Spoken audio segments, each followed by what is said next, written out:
तो वहां क्या था, इन पांचों पांडवों द्रौपदी कुंती को नरक में डाल दिया।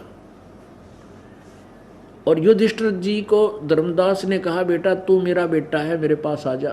उस धर्मराज ने, जो न्यायाधीश है, चीफ जस्टिस है यहाँ का, धर्मराज का बेटा था युधिष्ठिर, उसका पुत्र था।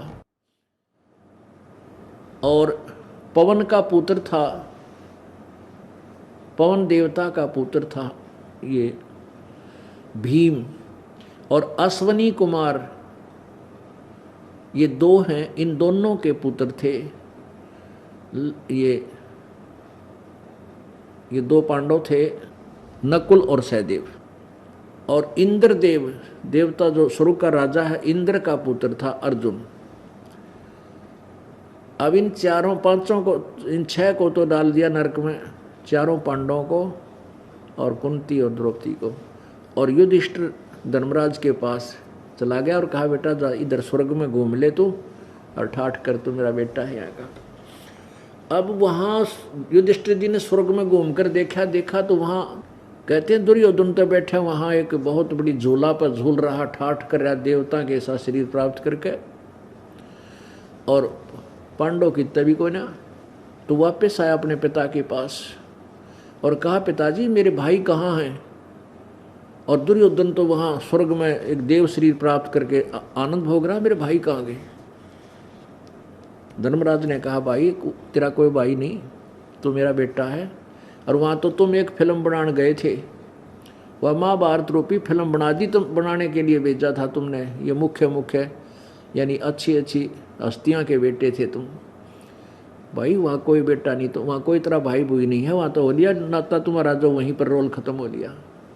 अब पुण्यात्मा, आप देखते हो कि 1 करोड़पति का बेटा, 1 करोड़पति का बेटा एक्टर हीरो, और रिक्शा चलाता है, रिक्शा चला के का रोल कर रहा है, रिक्शा चालक का, पाटे पाटे कपड़े पहन रहा है, एक झोपड़ी में लौटा रहे हैं, ऐसा दिखाते कई रोल।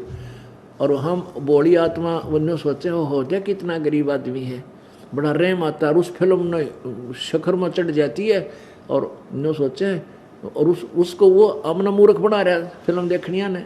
गरीब नहीं है वो, तो करोड़पति का बेटा है। और जब वो रोल खत्म करके 60 लाख की गाड़ी में, 50 लाख की गाड़ी में घूम रहा होता है, वो तो मूर्ख बना रहा था उन दर्शकों को एक रोल करके।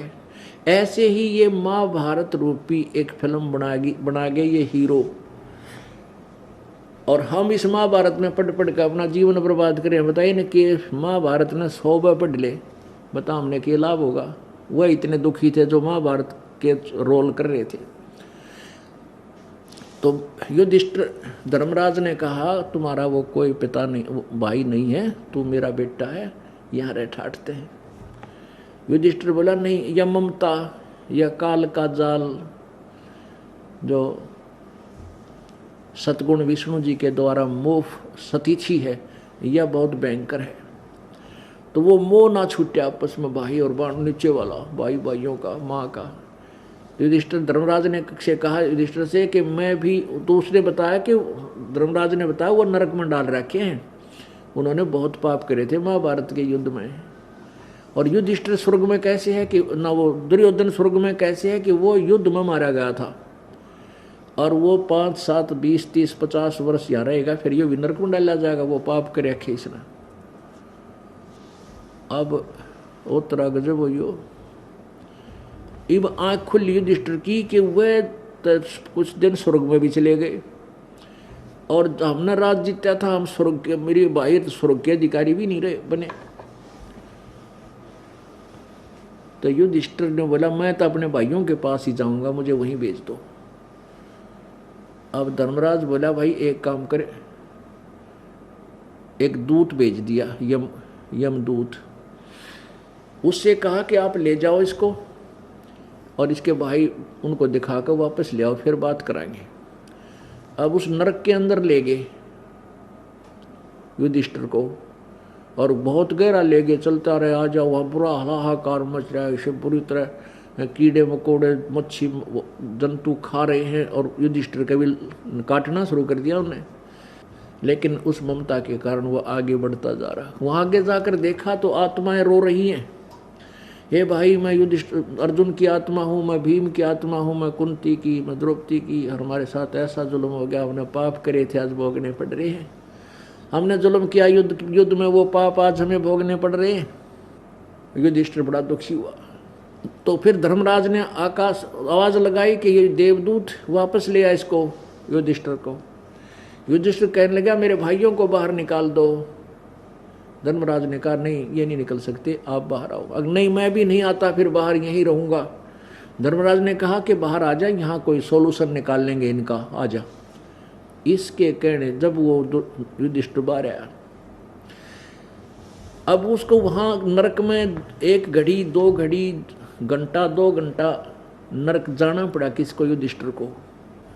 पुण्यात्माओं, अब ये तत्व ज्ञान है जिसका निष्कर्ष निकल रहा है। धर्मराज ने अपने पुत्र युधिष्ठिर से कहा बेटा तू पंगे में पा मत दे, अपने पुण्य बर्बाद ना करे, ये अपना कर्म भोगेंगे, भोगना पड़ेगा, इसने कोई कैंसिल नहीं कर सकता।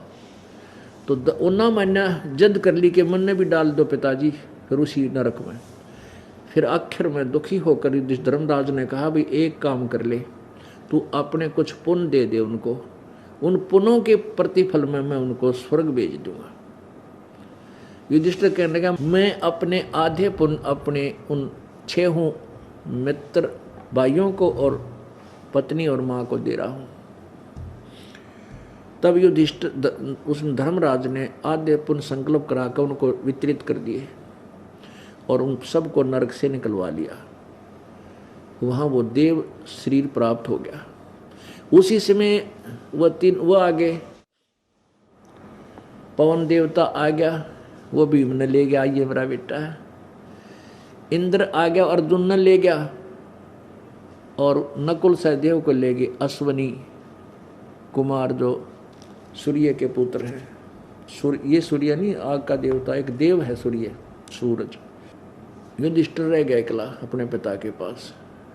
उधर से द्रौपदी और कुंती को स्वर्ग भेज दिया। अब जितने समय तक युधिष्ठिर जी के द्वारा दिए हुए पुण्य इनके साथ रहेंगे, पांडव और द्रौपदी कुंती के साथ, शेष पांडव के साथ, तब तक तो वो स्वर्ग में रहेंगे। और पाप युद्ध में किए हुए पाप वो फिर दोबारा नरक में जाकर भोगना पड़ेगा, उनको कोई काट नहीं सकता। केवल कबीर परमात्मा मासा घटे न त्यल बधे, विधाता लिखे जो लेख, और सच्चा सतगुरु काट कर वही ऊपर मारे मेघ। कबीर परमात्मा काट सकता है, कबीर अंगारी असी बंभारी असी। वो कबीर परमात्मा पाप काटने वाला, पापों का शत्रु है, पाप विनाशक है, और बंधनों का काटने वाला बंदी छोड़ है। वो रत धामा स्वर ज्योति असी स्वयं प्रकाशित और सतलोक में रहता है।